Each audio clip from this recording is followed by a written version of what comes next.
Bienvenidos al campus virtual del ciclo 2019-1. Soy la profesora Débora Ponce del curso de Geografía y en la semana 11 tocaremos el tema de ecorregiones en el Perú. Hoy día trabajaremos el tema de ecorregiones y lo primero que tenemos que hacer es diferenciar el concepto de ecorregiones con el concepto de bioma que hemos trabajado en la clase anterior. Suelen mucho confundirse entre lo que es un bioma y es una ecorregión también. Empezamos primero por la disciplina que lo va a estudiar. Si bien tanto los biomas y las ecorregiones son conceptos de ciencias sociales estudiados por la geografía, cada uno de los conceptos parte de una ciencia diferente. Por ejemplo, bioma lo vamos a relacionar más que todo con la biogeografía, que vendría a ser, en otras palabras, la distribución de los seres vivos en las distintas zonas térmicas. Es por eso que la semana anterior diferenciamos los biomas terrestres por la latitud. En el caso de la ecorregión, es un concepto vinculado con la ecología, que se relaciona bastante con el concepto de ecosistema. Y ya en la clase anterior entendimos cuál es la diferencia entre un bioma y un ecosistema. Por eso también parte con el término eco, para hacer alusión a la importancia de la ecología. Y en el caso de las ecorregiones, es la distribución de los seres vivos por situación climática dentro de los biomas. En otras palabras, cuando hablábamos de biomas, hablábamos de clasificación dentro de todo el planeta. Y cuando hablamos nosotros de una ecorregión, hablamos de la distribución de zonas dentro de un país. Por eso nos vamos a dar cuenta que los biomas son mucho menos que las ecorregiones. En el caso del Perú tenemos 11 ecorregiones, pero a nivel mundial tenemos más de 400 ecorregiones.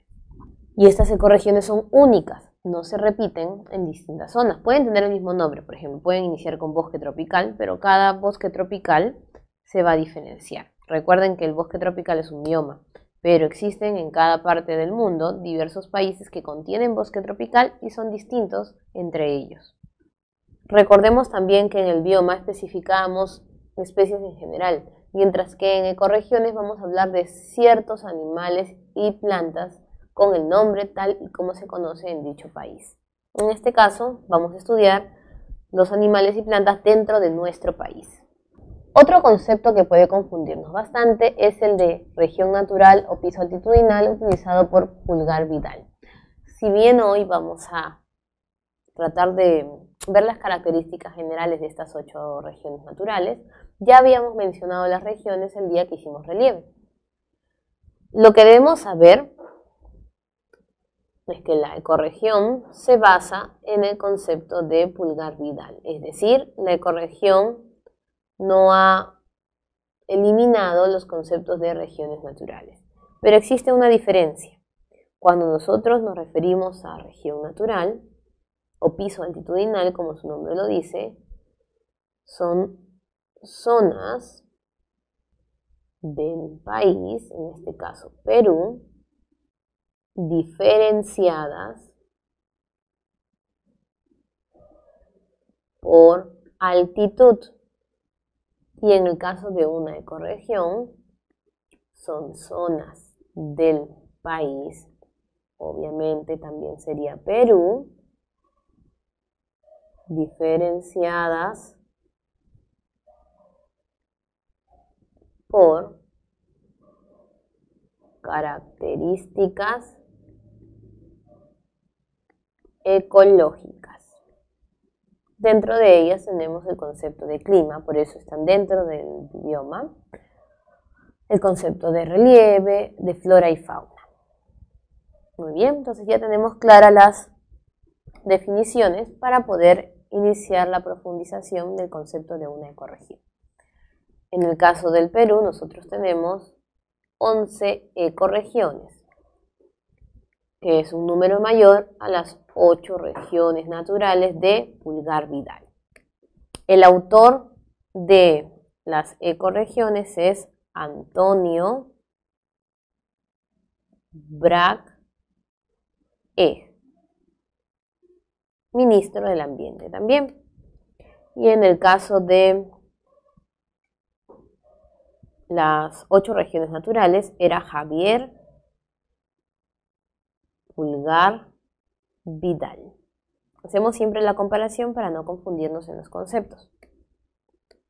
El fundamento de una ecorregión es demostrar las características de vida de los seres vivos, es decir, de flora y fauna, relacionados en el medio ambiente. En otras palabras, la relación de elementos bióticos y abióticos como lo tenía en concepto un ecosistema. Y cuando hablamos de elementos geográficos principales, vamos a partir de flora y fauna. Recordemos que para Pulgar Vidal era más importante el relieve y el clima.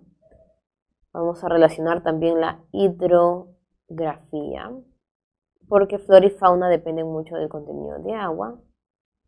Y en este caso vamos a tomar el concepto de clima.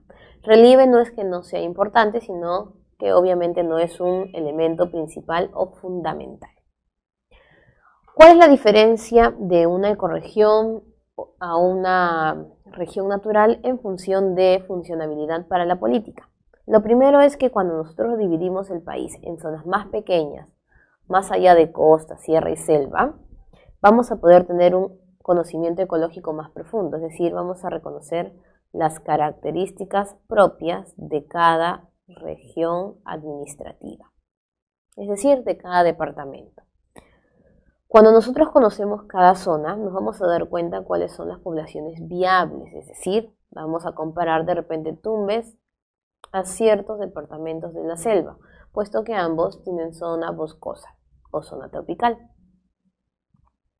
Inmediatamente, cuando ya tenemos el conocimiento de la zona y además qué animales y plantas pueden estar en cada lugar, podemos abastecernos para hacer una conservación endémica. Es decir, si cierto animalito que vive en la selva tiene problemas para la reproducción o está en peligro de extinción por características que la selva está presentando, podemos tener la opción de llevar el animalito a Tumbes porque sabemos que tiene características similares.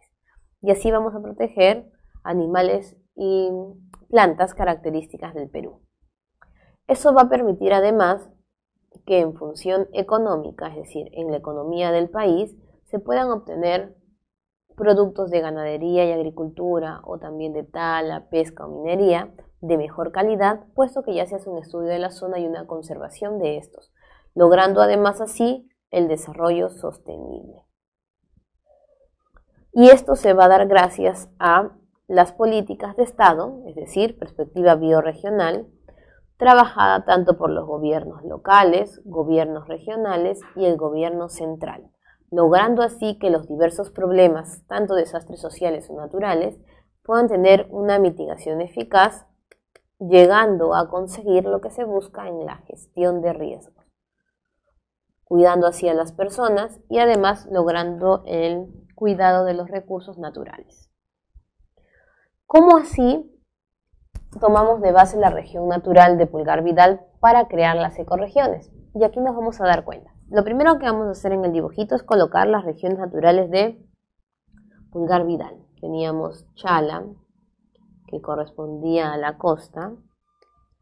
En la selva tendríamos selva alta o Rupa Rupa, selva baja u Omagua, y en la sierra teníamos 5, Yunga, Quechua, Suni, Puna y Cordillera. Uno de los problemas que encontrábamos es tener una mayor división en la sierra que en las otras regiones naturales, porque obviamente se basaba en la altitud y tanto la selva como la costa presentan una altitud más homogénea, especialmente la costa. El problema de dividir toda la costa como simplemente chala es que no podíamos especificar la característica o diferencia de animales y plantas de los que pertenecen a la zona de la costa norte y los que están en la zona centro-sur. Lo otro es que no hundábamos mucho, no tocábamos como base la parte del mar peruano. Entonces, ¿qué es lo que va a hacer Antonio Brac? Tratar de perfeccionar el punto de vista de Pulgar Vidal, dejando de lado la altitud y más que todo hablar de las zonas de vida. Mantiene el concepto de selva alta y el de selva baja, anulando el término de Omagua y priorizando más que todo ya el conocimiento de biomas que se tenía en ese momento, diciéndole selva baja o bosque tropical, correspondiendo así al bioma ya conocido, bosque tropical amazónico. ¿Y qué vamos a hacer? Recordemos que según biomas aprendimos que además cerca al bosque tropical siempre tenemos una zona de sabana que se caracterizaba en el caso de América del Sur por poseer un número amplio de palmeras. Y como sabemos nosotros, las palmeras las encontramos en las zonas conocidas como tahuampas o aguajales, que justo pertenecen al departamento de Madre de Dios. Así que a esta zona, Antonio Brac le va a decir sabana de palmeras.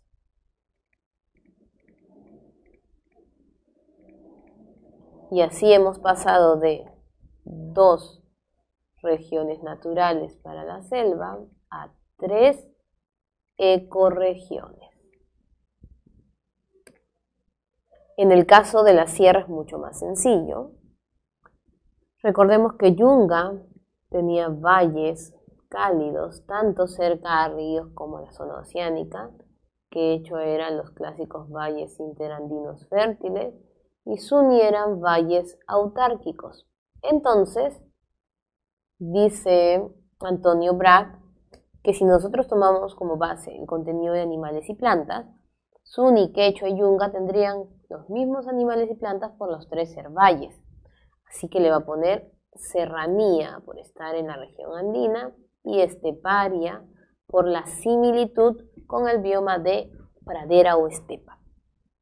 Luego, Puna, sabemos que están las famosas mesetas y en cordillera tendríamos los nevados. 2 zonas de relieves distintos, pero que si hablamos nosotros de zonas de vida, los animales y las plantas no viven en los nevados o no crecen en los nevados, sino más que todo en las zonas aledañas al valle y luego sobrevuelan los nevados o a mayor cercanía en la puna. Entonces, ¿para qué dividir la zona de nevados si no vamos a encontrar animales o plantas exclusivos? Por lo tanto, lo que va a hacer Brac es unir puna y cordillera y decirle puna y altos Andes.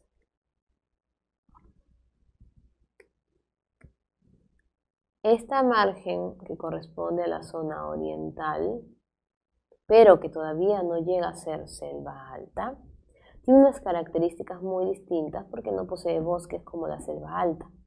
El problema para Antonio Brac era que Pulgar Vidal no le había dado importancia como un nombre exclusivo. Y obviamente la zona oriental y occidental no se parecen. A pesar que en zona oriental encontramos parte de serranía o parte de puna, esta zona es exclusiva y le va a decir páramo, ya le va a dar nombre. Entonces pasamos de tener 5 regiones naturales a tener solamente 3 ecorregiones, pero una de ellas es innovadora. Y en el caso de la costa, para Pulgar Vidal era solamente una región natural, pero para Antonio Brac van a ser 5 ecorregiones. Y allí sí es uno de los estudios más profundos, debido a que él toma de base tanto el mar como la costa. Lo primero que hace en la zona del mar es dividir las 2 zonas en base a corrientes, la contracorriente ecuatorial y la corriente peruana de Humboldt. La corriente peruana, por ser fría, da luz a aguas más frías, entonces le dice mar frío, de la corriente peruana. Especifica de dónde es, puesto que Chile también tiene una zona de mar frío. Y recuerden que las ecorregiones no pueden ser similares en nombres a otras ecorregiones. Pueden tener algunos términos, sí, pero tienen que tener una diferencia. Y en el caso de la zona de la contracorriente ecuatorial, la zona es tropical, porque la corriente es cálida, y le decimos entonces mar tropical. Se dice que en la distancia de cada mar se va a formar una ecorregión terrestre. En el caso del mar frío va a dar a luz al desierto. Pero como nuestro desierto es diferente, le va a decir desierto del Pacífico, diferenciándolo con muchos desiertos de otros continentes. Y en el caso del mar tropical vamos a encontrar dos zonas. ¿Por qué dos zonas? Se dice que Tumbes, que es la primerita, la zona más pegada a Ecuador, es un bosque tropical. Bosque tropical como el bioma que conocemos. Y le va a decir bosque tropical del Pacífico, para diferenciarlo con el bosque tropical amazónico. Pero Piura y la parte sur de Tumbes no tiene la característica del bioma en la que siempre llueve. Por lo tanto, vamos a decirle bosque porque todavía está dentro del bioma del bosque tropical, pero como carece de lluvia constante le decimos bosque seco. Y para diferenciarlo de cualquier otro bosque seco del planeta le decimos bosque seco ecuatorial porque está cerca a la línea ecuatorial. Y allí tendríamos entonces las 11 ecorregiones que se generan a partir de las 8 regiones naturales de Pulgar Vidal. Y aquí hemos puesto un punto importante, el paso por Cuya. Recordarán que cuando hicimos relieve dijimos que teníamos que reconocer este paso para utilizarlo más adelante en el concepto de ecorregión. Entonces, recordaremos que el paso por Cuya es la unión entre la pampa más grande del Perú, que es Olmos, y Jaén, que es un valle de la selva alta. Otro punto es saber dónde se encuentra. Encontramos Olmos en Lambayeque y encontramos Jaén en Cajamarca. ¿Por qué es tan importante reconocer este paso? Porque cuando nosotros toquemos el tema de ecorregiones nos va a parecer algo distinto en función de los animales, lo que vendría a ser su migración a la clásica que conocemos a nivel mundial. Por ejemplo, ustedes deben haber escuchado el sajino. El sajino es como un cerdito, pero de color negro. El sajino es característico de la selva baja. Este sajino no solamente se encuentra allí, sino lo encontramos en la zona de Tumbes, que corresponde al bosque tropical del Pacífico. Y la pregunta que muchos se hacen es cómo un animalito puede haber pasado de un lugar a otro, porque no ha sido llevado por el hombre como si queremos hacer en la actualidad para salvar especies. Se dice que el animalito ha pasado solito, y en el camino también varios animales han cruzado, por ejemplo como los osos que vienen de la selva alta. Entonces, según estudios, esos animalitos han cruzado el paso por Cuya, llegando algunos de la selva alta, de la selva baja primero a la selva alta, y luego de la selva alta cruzando el páramo y pasando luego hacia las ecorregiones de la costa norte. ¿Cómo ha sido esto posible? Recordemos que Cajamarca tiene parte de sierra y parte de selva y está cercano también a lo que se conoce como ceja de selva en algunos lugares, o a parte de Amazonas, que es selva alta, y cerca próximamente a Loreto, que es selva baja. Entonces así se hace el tránsito hasta llegar a los diversos lugares.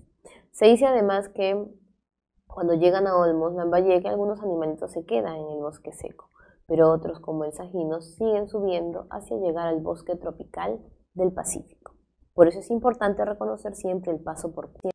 Ahora lo que vamos a hacer nosotros es completar un cuadro de las ecorregiones. Si bien tenemos nosotros los datos en nuestra separata, la idea es poder agilizar los conocimientos y además poderlo relacionar con lo que ya hemos aprendido. Hemos colocado 3 primeras características de un color y las últimas 2 de otro color. ¿Por qué hemos hecho eso?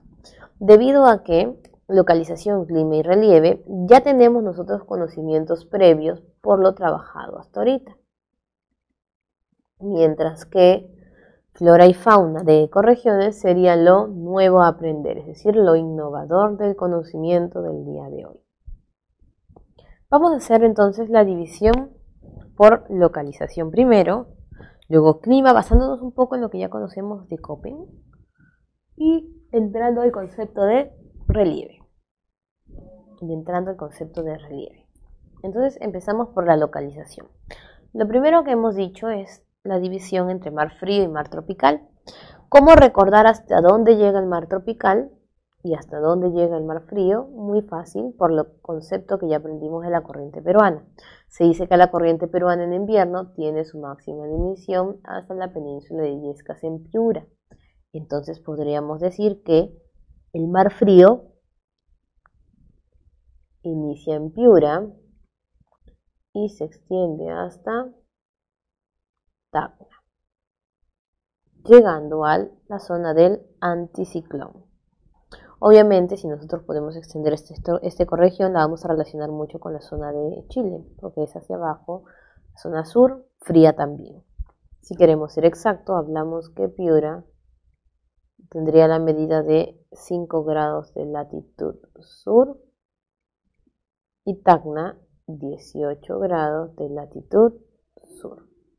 Siendo así, mucho más fácil reconocer la zona del mar tropical, es decir, la zona que nos queda, que corresponde a Tumbes, para ser exacto, 3 grados de latitud sur, y hasta Piura, que ya mencionamos, 5 grados de latitud sur.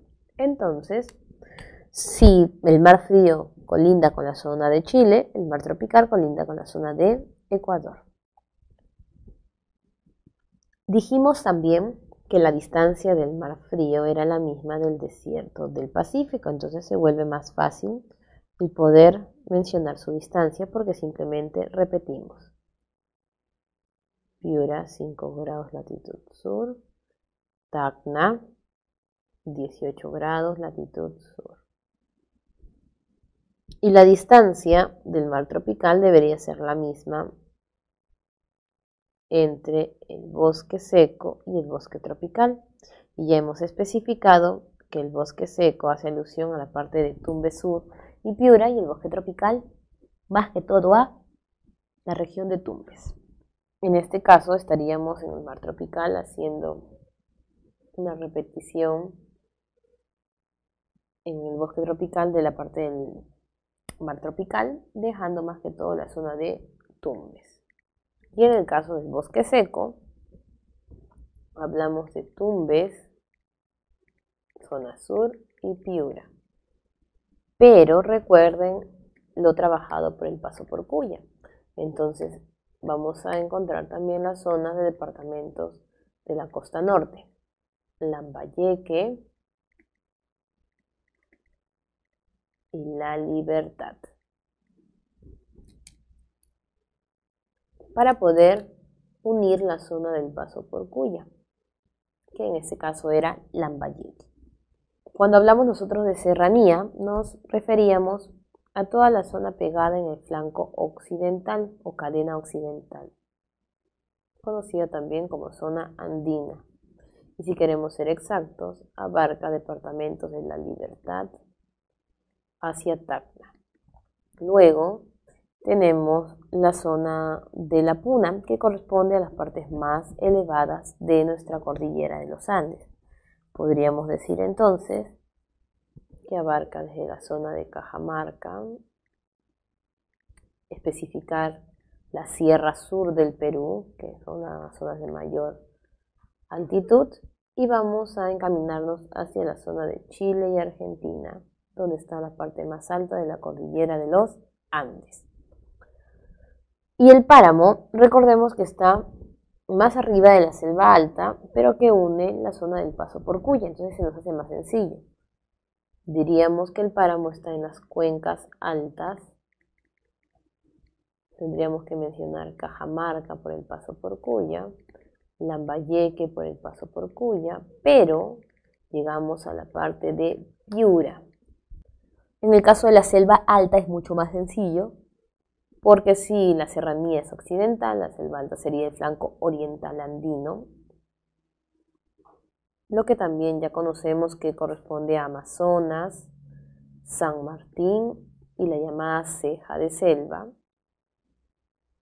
La selva baja corresponde a la parte de la Amazonía, menos de 600 o 500 metros sobre el nivel del mar. Y hace alusión a Loreto, Ucayali, y solo parte de Madre de Dios, porque ya hemos especificado que la sabana de palmeras está en Madre de Dios. Entonces, así hemos podido completar la localización. Luego pasamos a la parte de clima, y con Köppen se nos va a hacer mucho más sencillo. Vamos a dejar un poco la parte del mar y vamos a ver lo que ya conocemos por Köppen. Desierto del Pacífico corresponde a la zona llamada también centro-sur, costa centro-sur, y la costa centro-sur se caracterizaba por tener un solcito pequeñito y llovizna. Entonces le decíamos semicálido, muy seco, especificando además el contenido de las famosas neblinas, producto por las nubes estratos, la niebla y obviamente la misma corriente peruana que está cercana a ese desierto. Luego teníamos nosotros la zona norte, que era o se caracterizaba por tener un sol más grande y las lluvias de verano. Por eso decíamos que la zona era cálida. Pero como la zona norte para nosotros abarcaría tanto la zona tropical como la zona seca, vamos a jugar con los términos que ya conocemos. Bosque seco ecuatorial, cálido, muy seco. Y sabemos que tiene algunas zonas húmedas, especialmente en la temporada de verano. Mientras que la zona del bosque tropical vamos a utilizar el otro concepto. Recuerda que semicálido muy seco era igual a decir árido subtropical y cálido muy seco era igual a decir árido tropical. Vamos a utilizar el concepto de las lluvias tropical porque el bosque es tropical y sería en este caso árido. Pero como estamos en la parte boscosa y ya no en la zona desértica, le vamos a decir tropical húmedo. Solamente estamos jugando con conceptos de similitud hacia lo que vendría a ser la selva baja. Luego pasaríamos a lo ya conocido que es la selva alta y selva baja y sabana de palmeras. Recordemos que aquí también jugábamos bastante con los conceptos. Selva alta era semicálido porque teníamos un sol pequeño, pero era de mucha lluvia porque teníamos la zona de lluvia constante, entonces le decíamos muy húmedo. En el caso de la selva baja teníamos un sol más grande y menos lluvia, entonces correspondería a cálido húmedo.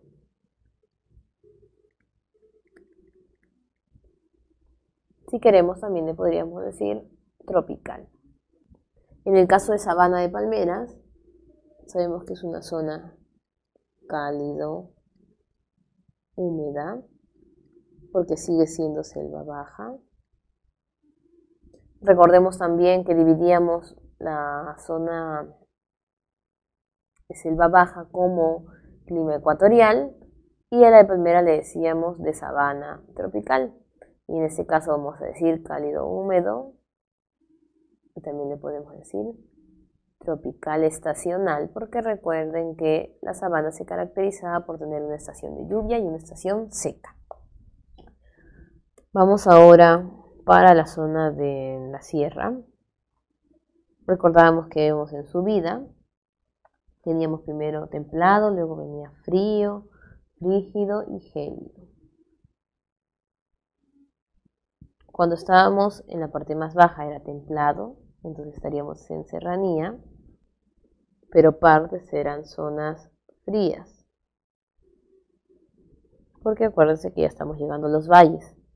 En la Puna estaríamos hablando de un clima frígido gélido, o podríamos resumirlo también como la zona nival. Y el páramo se dice que todavía es una zona fría porque se parece a la serranía, pero la diferencia es que aquí se supone que sí llueve bastante, porque ya estamos casi cerca al flanco oriental, entonces sería un frío, pero muy húmedo.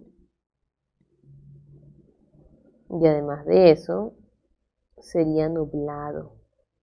En el mar frío es fácil. Vamos a utilizar los conceptos del frío y tropical. En el caso del mar frío, podría decirle que es de aguas frías o templadas, porque recuerden que nuestro mar no es tan frío, y el tropical sería de aguas cálidas.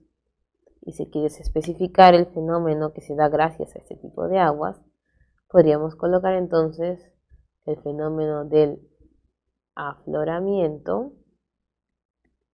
Lo contrario al fenómeno del afloramiento sería el fenómeno del aguaje. Muy bien, ya vamos llenando entonces la zona de clima. Y ahora pasaríamos a relieve, que se supone que también lo hemos trabajado en las primeras semanas. Si hablamos de mar frío, estaríamos hablando de islas, volcanes, dorsales y fosas, y de un contenido alto de salinidad. Eso ya todo lo conocemos por relieve submarino. En el mar tropical estaríamos hablando de islotes. Estaríamos también mencionando la característica de corrientes estacionales, porque por ahí inicia el Niño, y una menor salinidad que le llaman agua dulce, es decir, baja salinidad, porque ustedes saben que el mar no llega a ser dulce del todo. En el caso del desierto, pensamos nosotros en una llanura árida con algunas pequeñas elevaciones, que vendrían a ser las dunas. Le decimos entonces llano ondulado. La zona llana corresponde a la zona desértica árida y ondulado a volcanes y dunas, lomas, cerros, todo ello. La zona del bosque tropical, bosque seco, siempre que encuentren bosque se van a dar cuenta que hay una pequeña elevación de colinas o montañas. Entonces, en ambos casos podríamos poner colinas, porque los árboles siempre crecen en elevación. En el caso de la zona del bosque seco, es unas colinas montañosas. En el caso de Tumbes, son colinas en quebradas. Cuando hablamos de páramo, estaríamos hablando también de zona que corresponde a la recta de la Puna o la serranía. Entonces estaríamos hablando de pequeñas colinas o cumbres altas y pequeñas mesetas. Cuando hablamos de serranía, dijimos que en común los tres tenían que eran valles. Y en los valles vamos a tener también quebradas por la formación de los ríos hacia la zona del Pacífico. Puna y Altos Andes dijimos también que unimos mesetas y nevados, selva alta, árboles, elevación, tendríamos que mencionar colinas, pero en este caso vamos a poner montañas con valles. ¿Te acuerdas los valles de la selva? Longitudinales.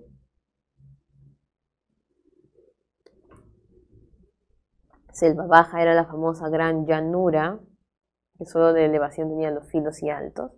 Y la sabana de palmeras era el final de la llanura, pero tenía zona inundable o pantanosa. Por eso hablábamos de las palmeras creciendo en una zona pantanosa y así lo dibujábamos esa vez que hicimos el relieve de la selva baja. Muy bien, entonces todo eso lo que estamos haciendo es refrescar conocimientos. Nos va a permitir también estudiar de una u otra forma lo aprendido para materia de examen. Pero lo que sí es nuevo y es muy importante memorizar o conocer, porque más que todo son nombres, es la flora y fauna. Vamos a especificar ahora entonces las características de la flora y fauna. Vamos a utilizar un color diferente para cada grupo para que se te haga más fácil poderlo recordar. Flora del mar frío. Afloramiento. Piensas en afloramiento y vas a pensar inmediatamente en algas, fitoplancton. Piensas en fenómenos de aguaje, piensas en agua dulce, río Tumbes, y se te viene a la mente la zona de los esteros, entonces piensas en el mangle, manglar. Recuerdas árido, recuerdas cerros, recuerdas colinas y va a venir a la mente el término lomas. Ya si queremos profundizar algunos conceptos, aparte de las lomas, tenemos también bosque de galerías, totorales y caricas. Pero lo más importante que le hemos puesto más grande, lomas. Aquí quizás tendríamos que detenernos un poquito, porque eso lo hemos mencionado en algún momento, pero no lo hemos profundizado. Hablamos de tumbes y pensamos en árboles muy similares a los que encontramos en la selva. Especialmente va a destacar el cedro. Esto viene del concepto de bosque, cedro. Y por eso es muy común decir que Tumbes es la zona del caucho. Aparte de cedro también encontramos el ceibo, que viene de bosque seco, porque no es que resalte bastante aquí. El higuerón o el huacayán. Pero hemos puesto en letra más grande el cedro para recordar la parte del caucho. Luego pensamos en bosque seco y también pensamos en vegetación, pero tenemos que empezar por el concepto de que es seco. Una planta que no necesite mucha agua para poder crecer, pero que sea un árbol. Y el más conocido es el algarrobo. Cuentan que por un tiempo había desaparecido el algarrobo. Dejaba de llover en la parte de la costa norte y las personas decían, bueno, se extinguió el algarrobo. Viene un fenómeno del Niño y posterior a este fenómeno fuerte, comienza a brotar algarrobo y la gente decía, pero no hemos sembrado algarrobo, ¿cómo así apareció? Es muy fácil porque el agua, como había podido mojar hasta 5 metros de profundidad, la semilla estaba con vida todavía porque no necesita mucha agua y así brotó el algarrobo. Y no solamente el algarrobo, tenemos el ceibo, aquí sí destaca porque ceibo significa seco, no necesita mucha agua. Y luego tendríamos otra plantita que es el carrizo, pero no es tan conocida para la zona, o no te preguntan tanto por el carrizo. Ahora empezamos por la zona del páramo. La zona del páramo es la menos conocida y les contaré que por las características de estar casi a la altura de la puna, no tiene mucha vegetación. Lo que vamos a tratar de destacar aquí es la presencia de las famosas orquídeas. Todos hemos podido ver una orquídea y la orquídea económicamente es cara, es difícil también de conseguir porque siempre está en partes altas y tiene un clima específico para dar su crecimiento. Una orquídea muy famosa es la cantuta, la flor nacional. Siempre hablamos nosotros de la cantuta, pero no sabemos cómo es. Es un tipo de orquídea y es una de las más importantes para el Perú. Si hablamos ya de otro tipo de vegetación, tenemos helechos, musgos. Y recuerda que donde hay poca vegetación casi siempre están los helechos, gramíneas, líquenes, como habíamos visto en el concepto de biomas. Luego tenemos la serranía. Estamos hablando de valles. Entonces, cada vez que nosotros pensamos en valle, pensamos en plantitas o pastito crecido. En este caso, lo que vamos a hacer es darle nombre a este pastito crecido. Y le vamos a decir entonces mito y tola. Importante aprendernos esos nombres. Por ahí algunos le llaman las famosas estepas, el concepto de esteparia, o aparece también el chocho. En el caso de puna, vamos a recordar el concepto de meseta y siempre nosotros hablamos del ichu que comen los auquénidos. En este caso ya no le vas a decir ichu, vas a cambiarle el nombre y le vas a especificar el nombre con que se conoce esta zona que le decimos ichu en general. Y está la Itanca, los quinuales. O también como se conoce la famosa zona de los queñuales que le dicen, pero es más conocido como quinuales. En esta parte, vamos a encontrar las pajonales más altos o las gramíneas, que ese es el pastito que decimos que los que consumen o comen ellos. Pero cuando hablas de titanca o de los rodales, vas a especificar un nombre que es la famosa Puya Raimonde. La inflorescencia más grande del Perú, que ya la veremos más adelante, es decir, la próxima semana especificaremos más sobre ella cuando hagamos áreas naturales de protección. Estamos llegando ya a lo conocido, selva alta, baja y sabana de palmeras. Selva alta, arbolitos. Arbolitos, recuerden que son los más resistentes, los más utilizados, más caros. Y aquí está el cedro. Y en este caso voy a hacer un circulito al cedro, voy a hacer un circulito a tumbes, para que veas que la vegetación es similar en el caso de selva y la zona del bosque tropical. Cedro, roble, partes de algunas caobas, pero aquí destaca el cacao, zona cafetera, el sauce, por ejemplo. Luego vamos a selva baja, donde también tenemos árboles los más comerciales, algunos los más cómodos. Pues encontramos el tornillo, caoba, pero vamos a poner el castaño y la ladera como los pequeñitos, es decir, los nombres no tan mencionados. Y sabana de palmeras, tenemos entonces pensar en Tahuampa, pensamos en Tahuampa,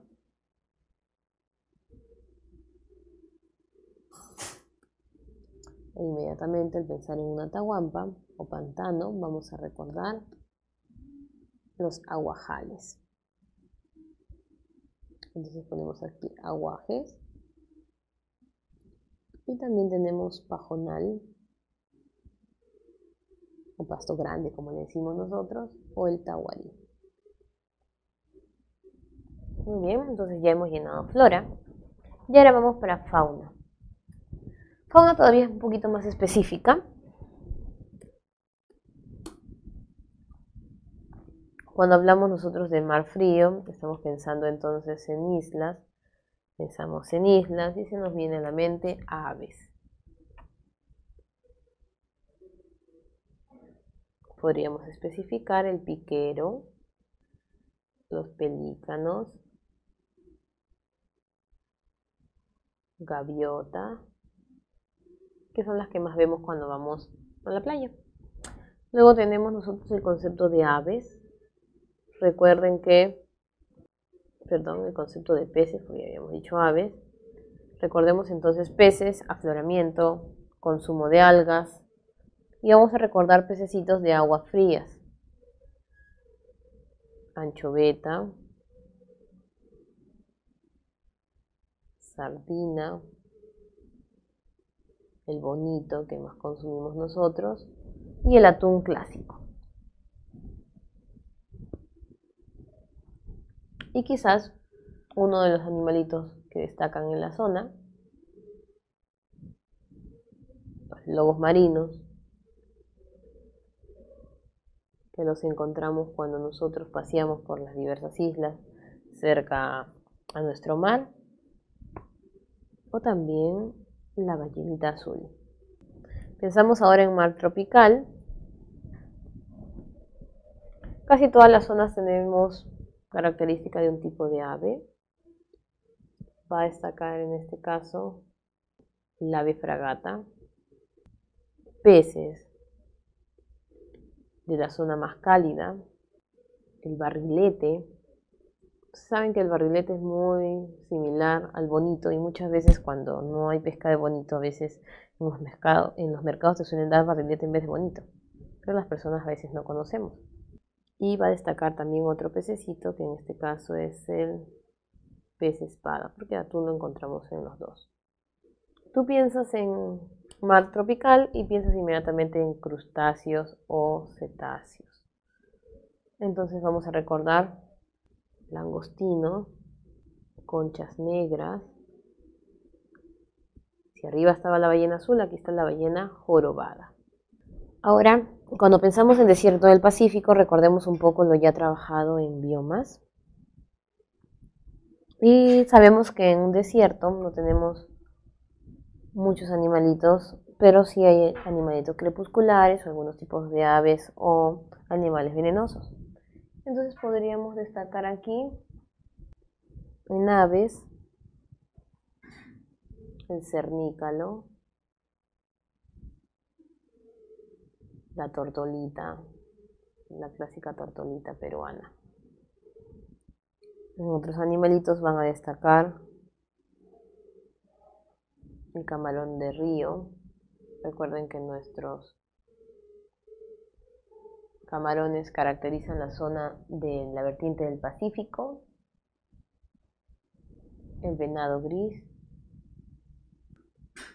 y el zorro. Tenemos bosque tropical. Aquí sí es importante mencionar ciertos animales exactos. Recuerden que todo bosque tropical o bioma se caracteriza por tener monos como una de sus especies principales. Entonces hablamos de bosque tropical y hablamos de mono. Monocoto de Tumbes. Fácil de recordar por el término tumbes. Y decíamos que hay un animalito que venía desde la selva baja, que era el sajino. Entonces nosotros vamos a bajar al sajino también en la selva baja, para no olvidarnos. Muy bien. Y así como teníamos mono en la zona tropical, encontramos mono también en la selva baja. Si nos faltó bajar un poquito más al sajino, lo hemos puesto en selva alta. Bajamos un poquito más. Ahora sí, llegó el sajino. Y aquí también tenemos mono. En este caso tendríamos para selva alta el mono choro de cola amarilla. Bien, entonces ya hicimos la similitud de la selva con Tumbes. ¿Listo? Ahora sí continuamos con la parte de Tumbes. Además del monocoto y el sajino, encontramos también el oso hormiguero. Y cuando mencionamos oso, también nos va a sonar similar a la selva, pero ahí ya cambiamos de nombre porque en selva alta tendríamos el oso de anteojos. Pero vamos a recordar y vamos a poner osito. Vamos también a hacer la flechita y ponemos aquí oso de anteojos, para que recuerden el famoso paso por cuya por donde los animales transitan. Pero si queremos ser específicos, si encontramos al oso hormiguero en general en la zona junto al sajino. Entonces ya sabemos que el sajino vino acompañado del oso hormiguero. Muy bien, ya tenemos ahí entonces los animalitos del bosque tropical, los más importantes, ¿no? Porque también encontramos otros, como el jaguar. Y en el caso del jaguar, lo vamos a encontrar también caracterizado en la selva. En este caso lo encontramos tanto en partes de la selva alta como en partes de la selva baja. ¿Listo? Ahora pasamos al bosque seco y aquí sí es específico. Hay animalitos que no puedes olvidar por nada del mundo. Son los 3 animalitos, el trío principal. Pava, aliblanca, el zorro de sechura, zona árida, y el oso de anteojos. Y aquí sí te vas a dar cuenta que mencionamos el animalito exacto que habíamos relacionado con Tumbes y el paso por Cuya, porque allí sí es el nombre exacto, oso de anteojos, y arriba oso hormiguero. Encontramos también otros animalitos, pumas, iguanas, pero en este caso lo más importante es destacar lo que se parece a otras zonas. En esta zona también vamos a encontrar el oso hormiguero versus un oso hormiguero común. Así que podríamos decir que este oso hormiguero también se queda en el camino en el caso de la zona del bosque seco. Entonces ya vamos haciendo relación, por eso hicimos las flechitas y varios colores para no confundirnos. Páramo, ahí sí especificamos otros tipos de animales, quizás no tan conocidos o recordados, pero hay un animalito básico, que es el tapir de montaña. También le llaman tapir del monte o el pequeño tapir. Podríamos pensar además del zorro del páramo, fácil de recordar porque utiliza el término páramo. Vamos a ver aquí también el cóndor que está pasando por toda la zona del valle. Vamos a encontrar otros animales que se caracterizan por tener el páramo, por ejemplo venado colorado del páramo, búho del páramo. Vamos a ponerle venado colorado, que es muy importante. Ahorita van a darse cuenta por qué. Y también encontramos aquí el oso de anteojos. Y otra vez encontramos al oso de anteojos. ¿Por qué? Porque van caminando por todo el paso por Cuya y se van quedando. Ya lo vamos demostrando. Vamos a Serranía. Serranía es un valle. Vamos a encontrar entonces el cernícalo. Cernícalo que viene desde la zona del desierto. Cernícalo que aparece también en partes del páramo que no habíamos mencionado. Cernícalo americano.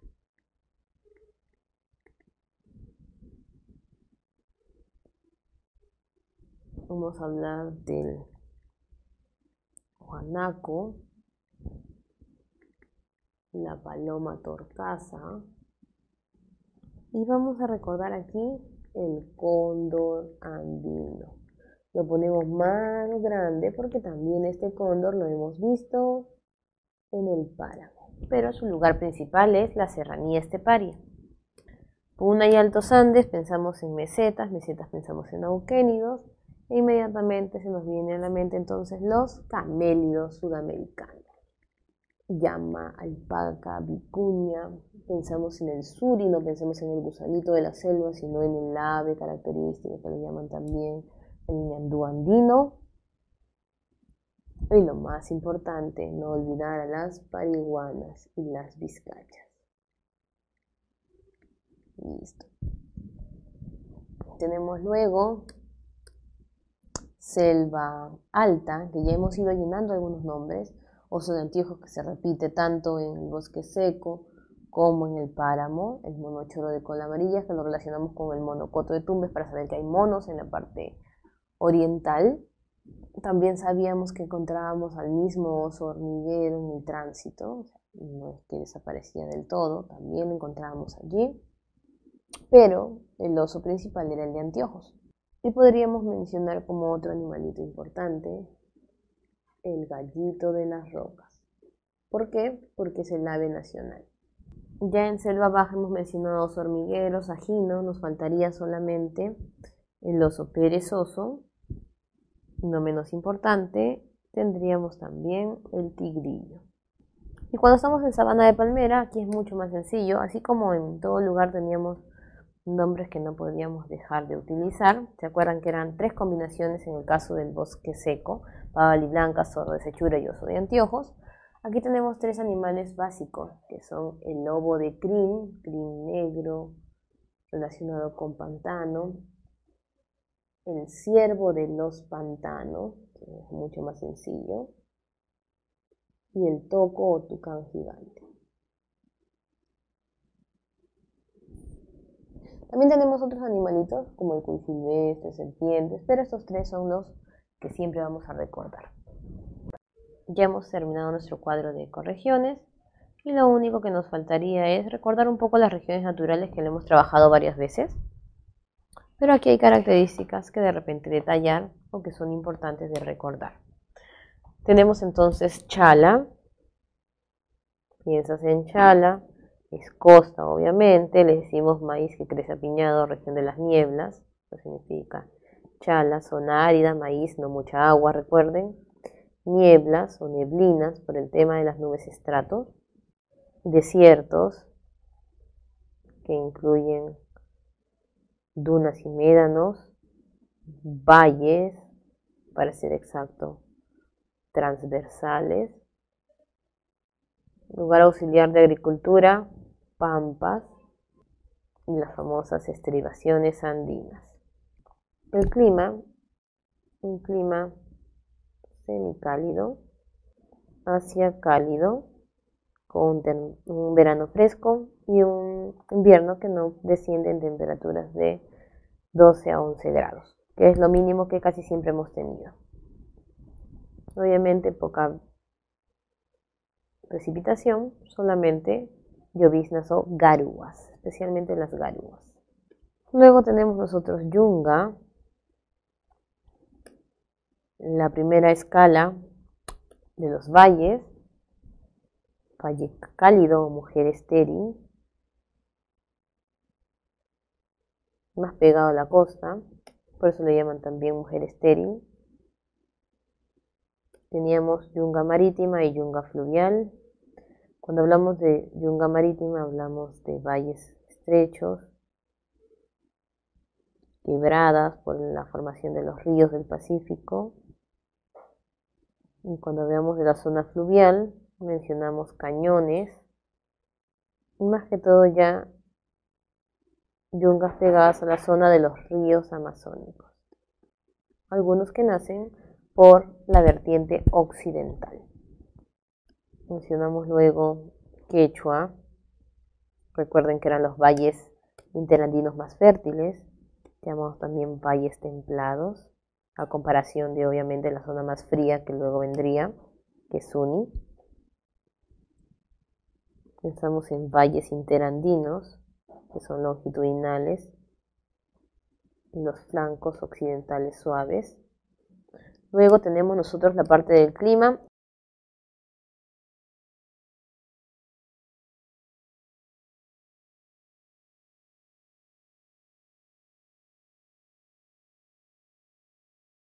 Ríos amazónicos. En el caso de Quechua tenemos también una zona templada fría. Luego vendría Suni o Jalca, que significa alto, porque ya estamos llegando a la zona de las mesetas, son los valles más altos. Son valles autárquicos, por eso son estrechos, cumbres afiladas o empinadas. Ya hablamos de un clima frío frígido, que llegan muchas veces a temperaturas bajo 0 grados centígrados. Luego tenemos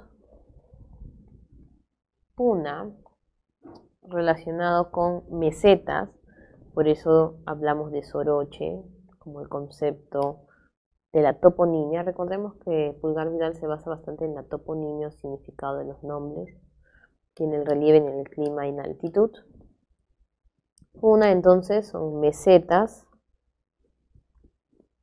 lo que le llaman también la zona del altiplano, altiplanicies o llanos en elevación.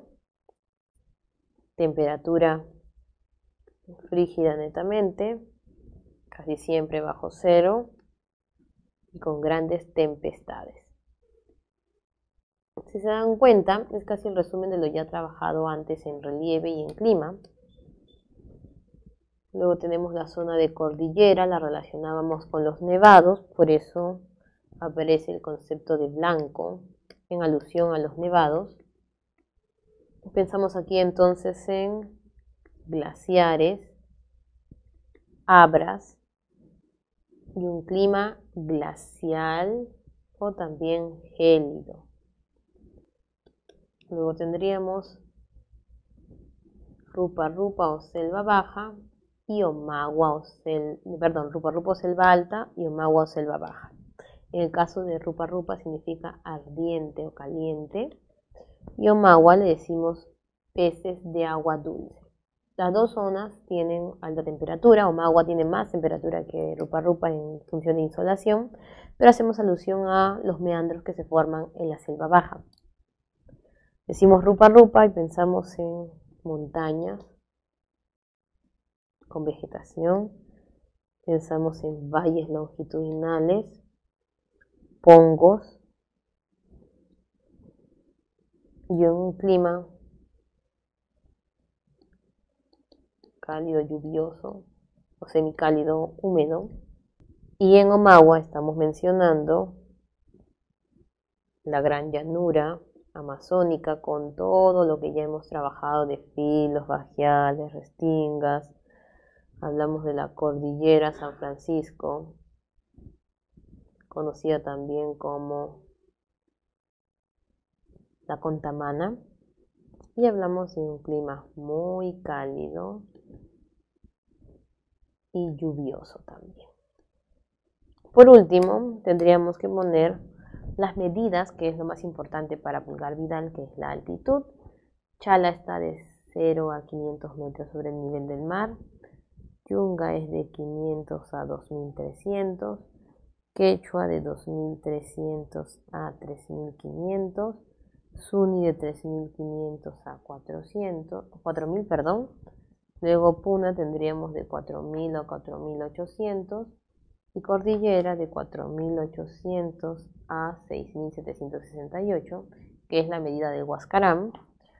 Y luego vamos nosotros de 400 a 1000, que obviamente es de 1000 a 400 porque es en bajada, selva alta, y de 80 a 400, que también es en bajada hacia 80, llegando a la zona de Brasil. Ahora, con algunos ejercicios pasaremos a diferenciar las características de las 11 ecorregiones y compararlas también con las 8 regiones naturales del Perú.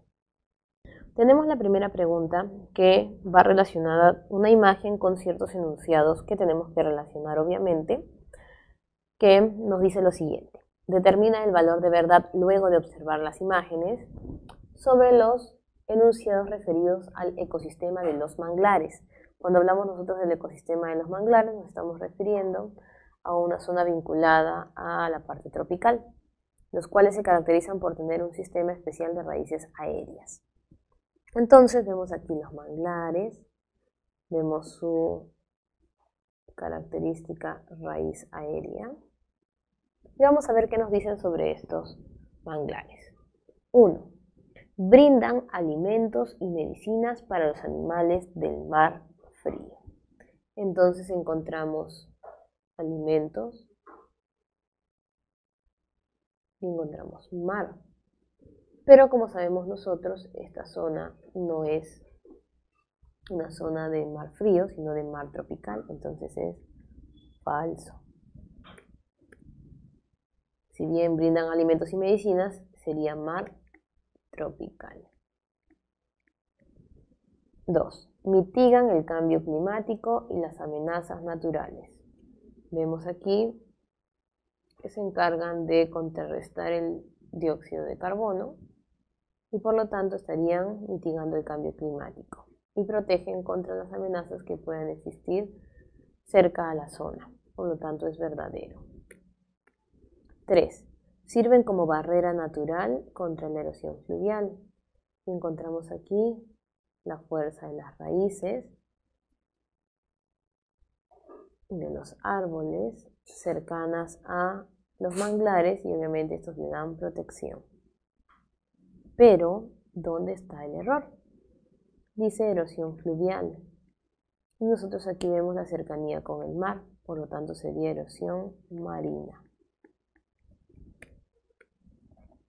4. Constituye un espacio de ciclaje, vemos aquí el ciclaje de nutrientes para la costa norte. Entonces, hablamos de precipitación, hablamos de nutrición de agua y mencionamos costa norte, que es verdadero. Entonces sería la letra D. Un grupo de turistas realiza un recorrido de este a oeste, atravesando el paso más bajo de la cadena occidental y un extenso bosque de algarrobo. Entonces hablamos de este a oeste. Nos vamos de esta zona a la zona del mar. Atravesando el paso más bajo de la cadena occidental. ¿Cuál es el paso más bajo de la cadena occidental? El paso Porcuya. Y un extenso bosque de algarrobo característico del bosque seco, hacia un nuevo lugar tropical y húmedo. Generalmente, por nuestras ecorregiones, sería el bosque tropical. Podría ser amazónico o del Pacífico, pero en este caso, como nos vamos de este a oeste, nos vamos a la zona del bosque tropical del Pacífico.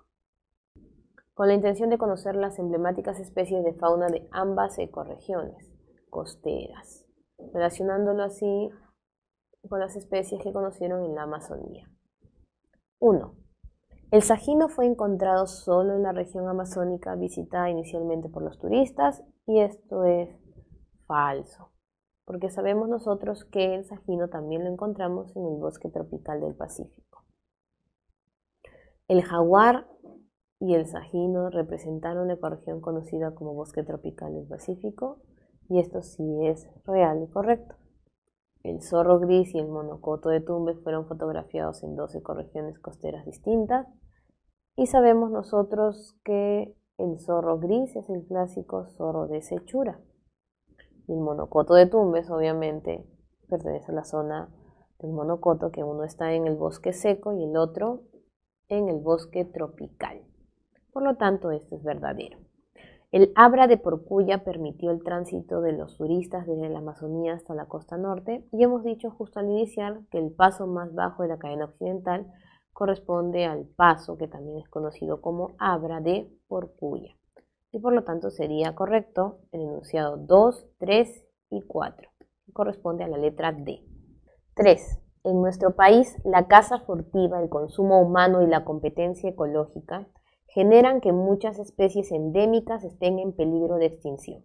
Sucede así en las frígidas mesetas sureñas, donde en menos de 5 años se han perdido más de 200 ñandúes andinos. Entonces podríamos destacar algunos elementos importantes.